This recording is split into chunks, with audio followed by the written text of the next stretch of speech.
The reviews are in, and we're going to tell you what they are. He's Todd Vandenberg, I'm Rob Steele, and we've actually got a couple bits of news this week because somebody got out, I guess. Someone let a dog out, and it just went crazy and had news. It was spectacular. And you know who gave us this first story? And this is, I think, this is spectacular, and we'll get his mention out of the way. First place I saw this was from Ted. I'm just saying. Our friend at latenightparents.com. See, I even plug him for this. He's the first person I saw to, I guess, populate the story that there's going to be a new Star Trek series, which, frankly, I'm more excited about than Discovery, which Discovery I was never really sure about. This I like the idea of because it's a Captain Pike series set on the Enterprise before Kirk. So I think this is a cool idea. It's got the same Pike who was Anson Mount. It is a cool idea. I've forgotten who Spock is. I'm sorry. Forgot to write it down. I did find out that Rebecca Romaine Lettuce, for that is what I am going to call her for the rest of her life, is taking the role of number one, which, if you remember, your Star Trek pilot was Michelle Barrett, eventually Michelle Barrett Rodgers, who became Nurse Chapel. Exactly, and Loaxana Troy. And I always loved this. She was the voice of the computer on Next Generation. So whenever you see Loaxana talking to the computer, she's actually talking to herself, which I always thought was funny. Rebecca Romaine, I'm hoping, does not become the voice of the computer. She just irks me these days. It's not that she's not talented. It's not that she's not pretty, I guess. It's just that something about her irks me these days. What is it that irks you? I don't know. Can you identify it? I think it was The Librarian. I don't know if you ever saw that TV series, which I'm not going to recommend. I have never even watched an ad for it. I know what you're talking about, but it makes me kind of ill just to think of it. So no, I've not watched it. It was an interesting concept, but and my wife liked it, but she also likes, The Voice. So make of that what you wish. Actually, you know what? Another show she did like, and this is also in the news a little bit, Orphan Black, which was a show that we liked. 2 days ago, that being Sunday, if you're listening to this on the day that it came out, Sunday, May 17th, there was a thing on the BBC America where the cast of Orson? It's not Orson. Orson Black. Orson Black. That's a different show altogether. The cast of Orphan Black reunited to do a table reading of the first two episodes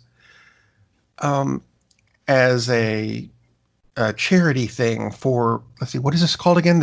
The Mental Health Awareness in May and International Day Against Homophobia, Transphobia, and Biphobia. Now, it might still be available on YouTube. I'll admit I haven't looked, and I forgot to watch it because I was very interested in seeing this cast reading because, as you know, Tatiana Maslany played everyone. So I'm picturing this table reading of just her at a table with a script, because I don't remember anyone. That would be strange. I thought that would be funny. Just a quick note: is biphobia the fear of the number 2? Anyway, it could be. Yeah, that's a very cool project, and it would be funny to just see her sit there by herself. Well, hey, we've been getting a lot. Who's Andy Serkis? Supposedly read the entirety of The Lord of the Rings on YouTube, and I thought that's going to take days. The Hobbit. Oh, it was just The Hobbit? Okay. It was The Hobbit, which took quite a while, but yeah, not The Lord of the Rings. Yeah, he may have done The Lord of the Rings as well, but I know he did The Hobbit. But yeah, he'd still be reading The Lord of the Rings. He'd still be reading. Those are not small books. No. As opposed to the New Mutants, which had small books, because they're comic books, considerably shorter than Lord of the Rings. Ooh, but it's nice. taking much longer to get to theaters, isn't it? And I know we had a rule on the show a while back about unless if you keep getting your movie delayed and delayed and delayed, like the New Mutants is, we're not going to talk about it. But I'm talking about it because I think this one's funny. It was only supposed to come out 2 decades ago at this point. And last week it showed up on Amazon and for $26, which was a bit excessive, I think. Yeah. But no, it's coming to theaters now again. And it's got a new release date of August 28th, provided the theaters are open by then or reopened or reopened or whatever. So it's going to be online in June. That is such a tragic movie at this point. And I know it's not because of anything in the movie, just the fact that it was supposed to come out. It's 2.5 years ago now, I think. Yeah, it is. I believe 2.5 years. I know they've announced that the new Christopher Nolan film, Tenet, has a firm release date, which could certainly change. But for now, it's targeted for July 17th. And they're, as in July 17th of this year. And, they're very hopeful that, okay, this will really reestablish that theaters are open again, et cetera, et cetera. And we'll see. And because obviously conditions are different all over the world, all over the country. I mean, even within states, conditions can be very different from place to place. Yeah. I can't see, though, that they won't open without restrictions, such as no one's seated right next to each other unless you're, already in that group, already a family group. So it'd be interesting to see how this affects box office. Aside from the fact that some people won't be ready to go in July, and hopefully they'll maintain distancing within theaters, so the theaters would be, even if they're not restricted like a quarter capacity, which is like a lot of restaurants are right now, even if they go to 50% capacity, whatever, hopefully they will have restrictions for social distancing, which means you would have rows, an empty row, or rows would be staggered, et cetera, et cetera. So every cluster would be 6 feet apart.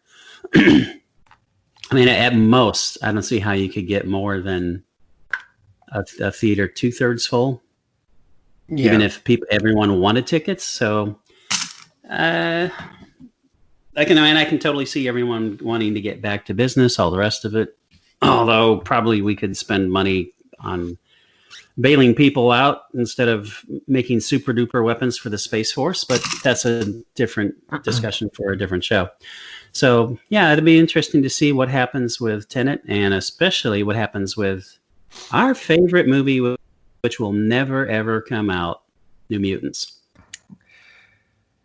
I think it's going to be absolutely tragic if that turns out to be the only acceptable to fans X-Men movie that Fox did. And by that, I mean the people who collected the book, because those of us who did have looked at all the movies and gone, they're not bad movies, but I'd like the X-Men to show up. Yeah. And I'm not going to get into that again. Although it's not an animated movie as opposed to the next thing we're talking about. And this is good news, because I don't think we've mentioned this guy all year, which is strange because he's a director that both of us on the show like, Hayao Miyazaki. He's got news this week, except he does have news. It's kind of odd news. The guy, the man at Studio Ghibli, who has produced some of the best animated movies ever, has a new movie coming, but it's that he's been working on, but it's still a few years off. Let me explain why with a quote from Studio Ghibli producer Toshiro Suzuki, who had this really mind-bending quote. Here we go. "We are still hand-drawing everything, but it takes us more time to complete a film because we're drawing more frames. There are more drawings to draw than before. Back when we were making My Neighbor Totoro, we only had 8 animators. Totoro we made in 8 months. For the current film that Miyazaki is working on, we have 60 animators, but we are only able to come up with 1 minute of animation a month. That means 12 months a year. You get 12 minutes worth of movie. Actually, we've been working on the film for 3 years, so that means we've got 36 minutes completed so far. We're hoping we'll finish it in the next 3 years. Can you imagine taking that long to work on anything? They put up buildings faster than that. I'm not sure what is going on with the process, because I've seen that article and I have not seen an explanation for why 60 animators are taking much longer to create the animation than they have for any of their other projects. I think it's a combination of the technology, because we've moved on from, I think when Totoro came out, we were getting animation that was maybe 12 to 16 frames a minute, and now we're getting 40 to 60. And it's also moved up from, the 480p or whatever DVD was to ultra high def. So you're getting a lot more that's my theory. Yeah, that's the only thing that makes sense, is that they're actually drawing more frames than they were before, which I can see from Totoro, but I can't see from something like Spirited Away. But that's the only, either that or they're taking more time drawing each frame. So maybe there's more detail, or it could be a combination of that. But I'm surprised there hasn't been an explanation to go with a story of why it's taking them 30 days to create 60 seconds of animation, and there are 60 animators working on this. That means it's taking each animator a month. Yeah. I know this is, a lot of people are going to be excited to see this when it comes out, but it's also going to be really short if they're going to finish it in 3 years, because that's only 72 minutes.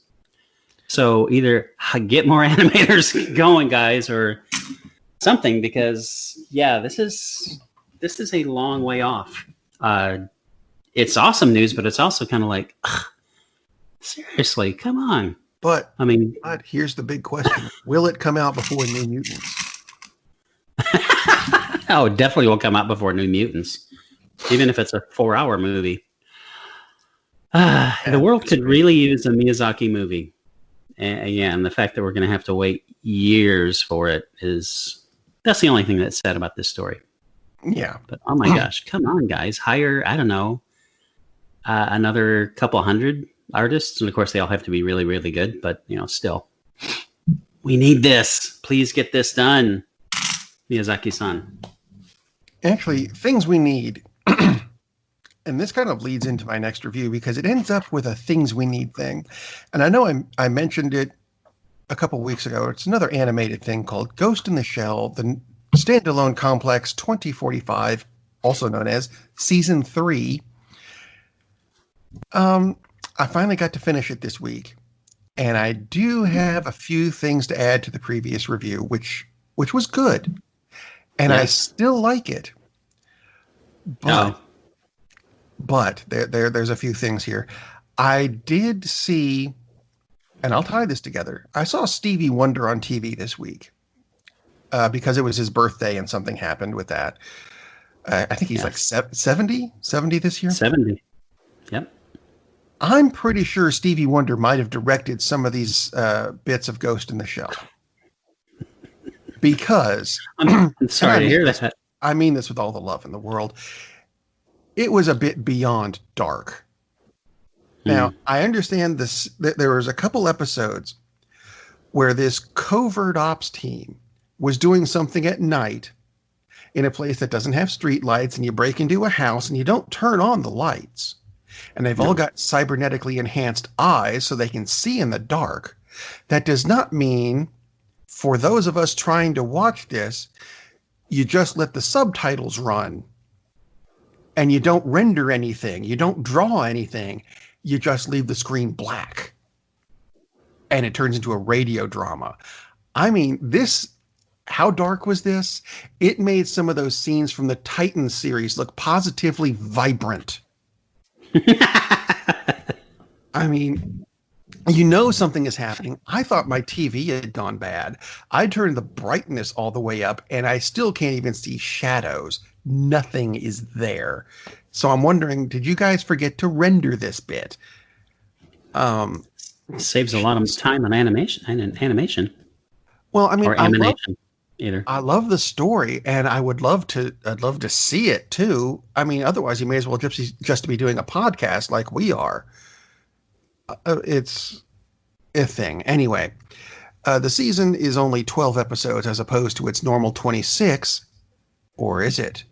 Because it ended in a cliffhanger, like they do in this series sometimes. So I found out, yes, there is a part 2 to season 3. Yay! And it's going to come out. You ready? Ready? Before the New Mutants. That's the best I can do.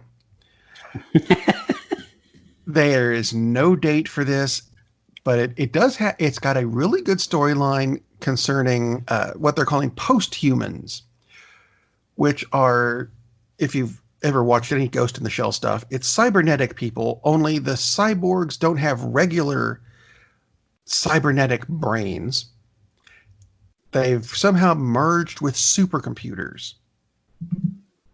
And there is some really awesome stuff they do with it. But it's also going to bring about the apocalypse because all of those people are evil somehow. No, they haven't explained it. That's coming up in part 2. Which I'm hoping they render this time. And I say render because this is all computer generated now, even though it's done like traditional animation, frame by frame, as opposed to Shrek. There two different styles of computer animation there. Yes. I want this to come out now, and I'm worried that it's going to be delayed and delayed and delayed and delayed because of the real world apocalypse. Yes. COVID-19. But I think that ties into a movie you did this week or two. It does. It does tie into a couple movies I've watched, which I watched both of these when they first came out, but I rewatched them again this week. The first film I'm going to talk about, which, speaking of apocalypse, is called Apokolypto. Directed by Mel Gibson, who is not one of my favorite people at all because he seriously needs more therapy.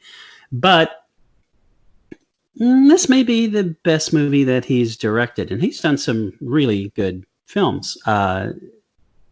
Came out in 2006. Apokolypto is the story of a young man in the ancient Mayan civilization whose village is overrun by a warring tribe, kidnap a bunch of people. They're going to sell some of them into slavery, and others they're going to sacrifice to the sun god because it makes crops grow. Yay! At least that was what this particular tribe believed. He is not a big fan of having his entire village wiped out, so he tries to rebel, and he does manage to rebel. So the first half of the film, basically, or first third maybe, is the setup. You see the families, you see how wonderful life is, and you get a little bit of foreshadowing of things are tense because they come across, there's a hunting group, and they come across another party who just kind of needs to pass through. So there's a little bit of a standoff, and they trade, and this other group goes through. And they just say that they had to leave their villages. There was a terrible thing happened. It's like, okay, something not cool is going to happen. And then, of course, this warring tribe comes, slaughters half the village, kidnaps the rest of them. And they come across this weird little kid as they're coming back with their group in this long, harrowing journey back to the kingdom. And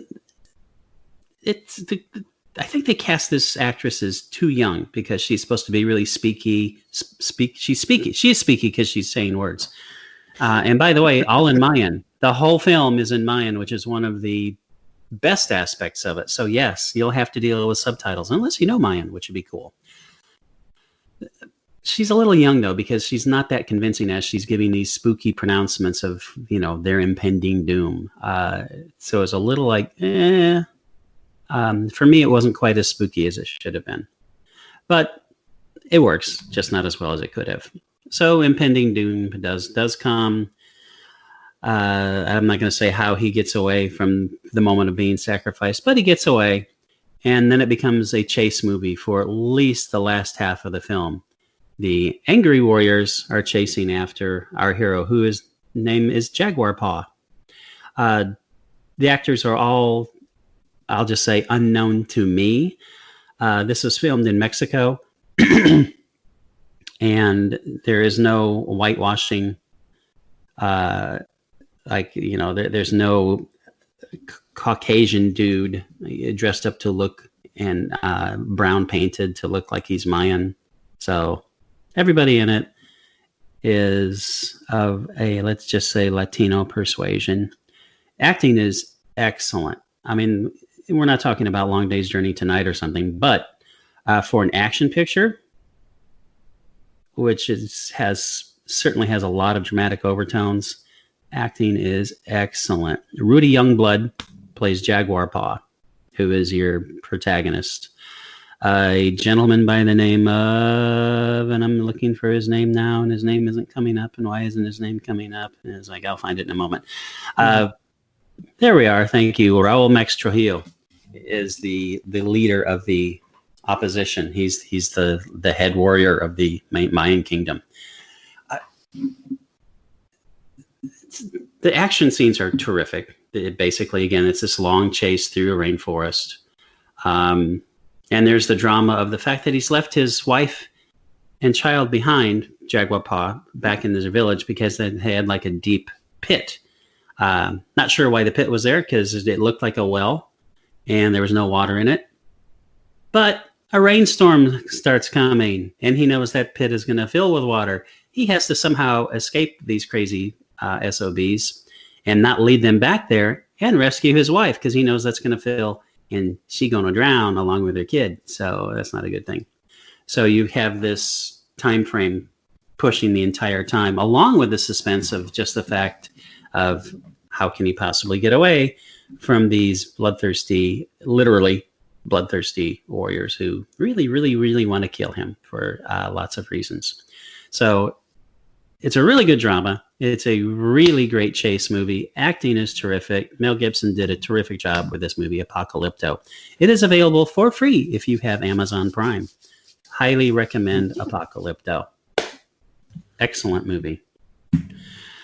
A movie that ties in with that because it's also a vengeance film based on a culture that we don't really come across every day, is called The Deadlands. Now, this came out in 2014. It's a New Zealand picture, and this is also a foreign language film.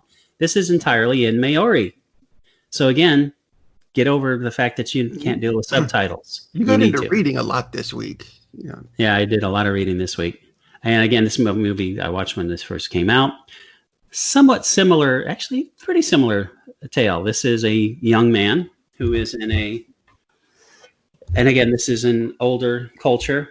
So he is in New Zealand, and a nice, peaceful tribe that he's in.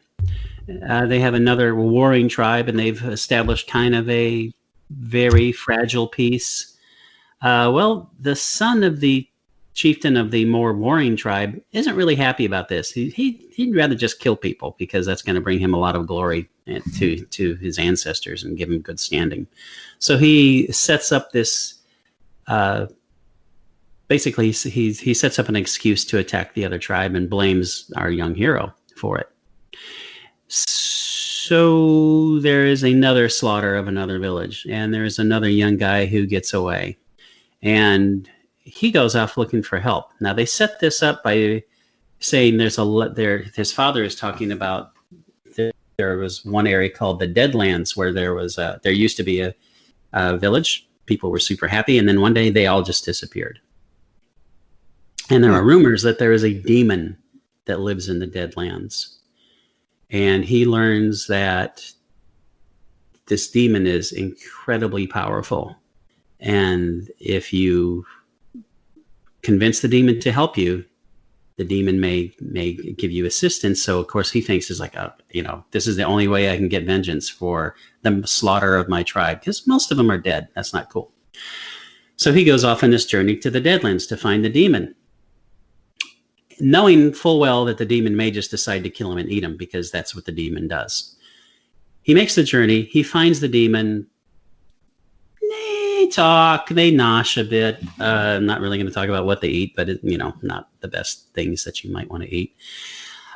You're never really sure if... let me change that. Towards the end of the movie, you're sure whether this is really a demon or whether this is a person, a man. But for quite a while, you're not really sure. It looks like a man, but there's some kind of weird things going on.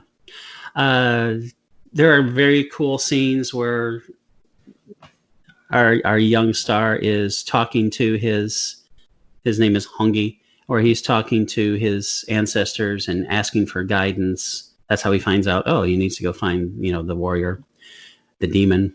And so there's some pretty cool spiritual aspects to this. But mainly, just like in Apokolypto, the second half of this film turns into this extended chase scene, except this time it's not the protagonist trying to get away. It's our hero is trying to find the bad guys and chasing after them, because he is backup in this case. So it's a big slaughter fest for the second half of the movie as they continue to try to track these down and ambush them. Of course, there's only two of them, so it makes it a little tricky when they're hunting down this warring party of a dozen people. Again, the actors in this are terrific. I have no idea if they're well-known actors in New Zealand or not, but they should have been, because, wow, they are really, really good. So again, a good dramatic action flick, lots of terrific combat scenes, not like drawing out a gun and smoking somebody, is because they don't have guns. They just have interesting little weapons. But the Deadlands, again, highly, highly recommend the Deadlands. This is not available for streaming unless you subscribe to something called Magnolia Selects, which Magnolia Pictures has decided to start their own little weird streaming channel, because, well, why not? I mean, at this point, we should have 2 or 3 ourselves. But you can purchase this through Vudu, and I think it's like $6 or $7. Totally, totally worth it. So 2 action dramas set in foreign lands a long, long, long time ago. Apokolypto and the Deadlands, both totally worth your investment in spending a little bit of time reading the subtitles. Awesome movies. So, scary movies with chase scenes. Yep. Well, guess what? The other thing I watched this week was a scary movie with chase scenes. Kind of. In that there was scary kind of stuff and there were chase scenes. But not on the same kind of scale. You know that slogan we have on the show? We watch movies so you don't have to. You may not want to watch this one. Because frankly, I'm not sure I wanted to watch this one, but I still watched a movie that came out this week. That's right. Ooh. A movie came out this week. It's available on Amazon. It's called Scoob. That's right. It's a new Scooby-Doo movie where they've rebooted the universe, except, and I do kind of like the idea of this, Hanna-Barbera over the years has created 7 or 8 billion cartoon characters that we kind of found out were all interrelated when they did, what was it? The Laugh Olympics. If you remember that. This is back in the 70s. I remember that. Where they got all of their good guy cartoons, all of their bad guy cartoons, and all of their Scooby-Doo cartoons, and put them together in kind of an Olympics setting, which was hilarious most of the time. So all of them kind of coexist. They're doing it again, only they're starting from scratch because a lot of people haven't seen a lot of these characters since the Laugh Olympics back in the 70s. But the one that stayed around the whole time is Scooby-Doo. So you give Scooby-Doo kind of a new origin story. It's all computer generated animation now, which looks weird. I'm just letting you know. It's not horrible. It's just weird. And then they introduce other characters to make what they're calling the Hanna-Barbera universe, because everyone we're going to have our own universe by the end of the show, I think. Yes. Everybody wants to do a cohesive Marvel Cinematic Universe. This just happens to have the Hanna-Barbera characters in it. And two of the first ones we meet were ones I thought could have been done better back then. Blue Falcon and Dino Mutt, which is obviously a spin-off on Scooby-Doo, where basically Dino Mutt is Scooby-Dumb, only cybernetic and bionic and all that crap. And Blue Falcon is kind of like Batman, but nowhere near that caliber. But back in the day, Blue Falcon was the one who knew what was going on, and Dino Mutt was an idiot. Well, guess what? In this reboot, they've switched places. Dino Mutt knows what's going on, and this is the new Blue Falcon. The old Blue Falcon, he's gone to a better place, and everyone goes, oh my God, he died? No, he retired to Palm Springs. Oh, geez. Okay. Fine. The new Blue Falcon is an idiot. And you just have to get used to that as the show goes on. Dino Mutt basically saves his ass through the whole thing. Okay, fine. Eventually we get to meet Captain Caveman, who is also in this. He is voiced by Tracy Morgan. And he sounds... Oh my gosh. Captain Caveman in this sounds almost exactly like Tracy Morgan. There is absolutely no attempt to do the Captain Caveman voice. Oh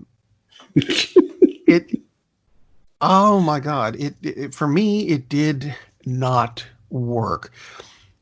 Speaking of voices that didn't work, Shaggy is done by Will Forte. In that he sounds... I saw that. Yeah, he sounds absolutely nothing like either Casey Kasem or Matthew Lillard, and Matthew Lillard sounded like Casey Kasem. That's why it worked. This doesn't so much. But that's a thing. The bad guy for the whole thing, I suppose, is Dick Dastardly, which I know a lot of people, Races. From Wacky Races. Dick Dastardly and Muttley does show up eventually. Oh, good.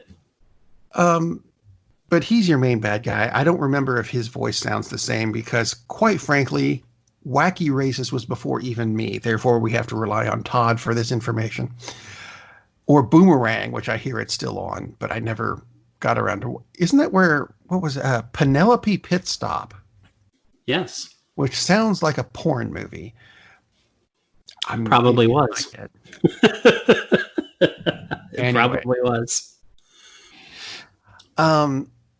As far as the plot is concerned, there's a plot.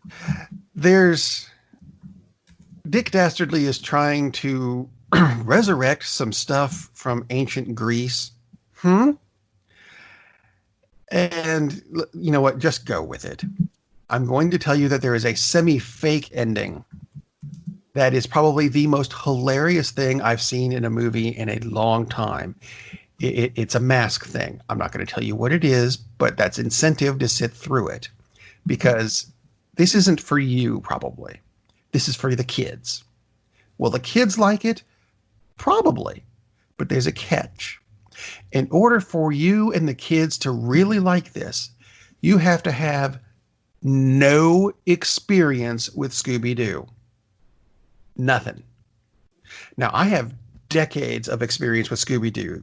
Therefore, I can't say I really liked it that much. Like I said, it's not horrible.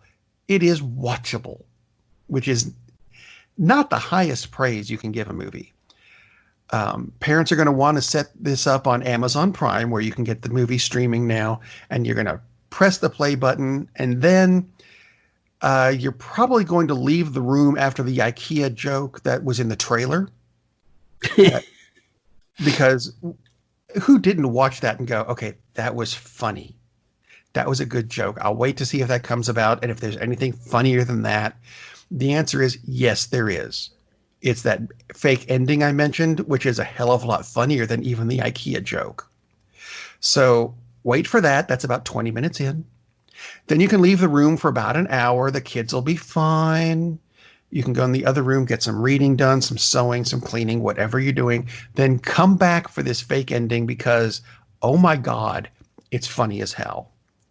And you don't need to see the rest of the movie to get it. It's something you're going to get. It's not an adult humor joke. It's not that. But it's something adults would get. That's the kind of adult humor we're going with on this. So yeah, IKEA joke, wait about an hour, come back in and laugh your ass off at it. It's about a minute long. They don't drag it out nearly as much as they could have. But that is worth seeing this movie for. This one little bit. I mean that. The rest of it can be thrown away. This one joke. I'm not sure if that's a good thing or not. I consider it kind of sad. So you're saying probably try to catch that one scene on YouTube. I'm sure it'll be on YouTube anytime now. No, I'm not putting it there. But yeah, I didn't think you were. The gentleman who voiced this Dick Dastardly back in the day of Wacky Races is a guy named Jim Cummings, who has only done 555 roles. Oh, is that all? Oh my gosh! Wow. Dick Dastardly was Winnie the Pooh. Yep. That's just Frank Welker, by the way, did a voice in this, and he's got to be pushing 90 by now. Wow. I didn't realize this, that the new voice of Winnie the Pooh and the former voice of Dick Dastardly also did the Orson Welles voice in Pinky and the Brain. I didn't realize that was him. Ooh. I knew it wasn't Orson Welles because that would be weird. But pretty cool. Anyway, so that's totally aside from the point. So it's worth watching, is what you're telling me. I am. It's worth watching for those two jokes. One of which you've already seen, but is still funny. You know, the rest of it, there's a lot of it that if you watched your Scooby-Doo and you like your Scooby-Doo, pre-Scrappy, I want to point that out. The classic stuff, the good stuff. If you like that, you're probably not going to like this as much because they take some liberties with the history and everything. And that's fine. That's, it's your property. Go right ahead and do what you want with it. Doesn't mean I have to care. Exactly. So, but, it's a good setup for a potential Hanna-Barbera universe. I just don't really know where they're going yet next because they've already done Blue Falcon. They've done Captain Caveman, and good Lord, don't bring that back. Yeah, please don't. And Dick Dastardly. So Wacky Races would be kind of fun. Yeah, I think Wacky Races today could be kind of interesting. And so make of that what you wish. That gives us, I think 4 things to actually watch this week. Nothing of, hey, don't watch this. No, we watch movies so you don't have to thing. Unless you want to count the aspect of Scoob. So, and it's all available at home. And some form or another. Netflix or Amazon, or buy it from, what was the one you said you bought? Voodoo. There we go. Voodoo, yes. So, yeah, the COVID thing is still going on. So we're going to do what we've suggested since the whole thing started. Stay home and watch a movie. Captain, we're losing power in the warp engines. I think we should be leaving now. I'm gonna go home and sleep with my wife. And on that unusually harmonious bombshell, it is time to end. I am very disappointed! Man, we have a weird job. It's shameful, but, it's a living. And like that, he's gone. McConkey.